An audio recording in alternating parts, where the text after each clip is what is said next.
విశాఖ బాలికల సదన్ను సందర్శించారు హోంమంత్రి వంగలపూడి అనిత. బాలికల సదన్లో తాజా పరిస్థితులపై మంత్రి ఆరా తీశారు. బాలికలతో మాట్లాడి యోగక్షేమాలు అడిగి తెలుసుకున్నారు హోంమంత్రి.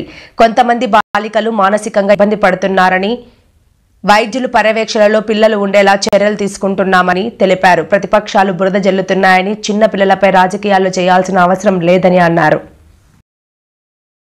హోమ్స్ పరిగే పరిస్థితి వచ్చింది అనుకుంటే కనుక డెఫినెట్ గా లేదండి, చూసి వచ్చాను. అదే లేదండి, ఆల్రెడీ లోపల ఎప్పుడైతే వాళ్ళ పిల్లలు ఎలాగైతే గెంతు వచ్చారో అదంతా కూడా బ్రేక్ చేశారు. ఇప్పుడు పిల్లలకి అటువంటి ప్రాబ్లం లేదు. ఈ కెమెరాస్ కూడా కొంచెం ఫిట్టింగ్ కూడా మళ్ళీ రీఇన్స్టాల్ చేశారు. సో ఎక్కడ కూడా ఇబ్బంది లేదు, ఉండదు. మాక్సిమం ఇన్ కేస్ అటువంటి పరిస్థితి వస్తే గనక కంపల్సరీగా మేము పోలీస్ ప్రొటెక్షన్. ఆ రోజు బయటకు వచ్చిన వాళ్ళ 5గురిలో 3 పరిస్థితి అయితే చాలా దారుణంగా ఉందండి. ఏదో డ్రగ్ తీసుకొని ఉన్నారా, లేదంటే వాళ్ళు యాక్చువల్ గా మెంటల్ గా బాగా కొంచెం డిస్టర్బ్ అయ్యారు.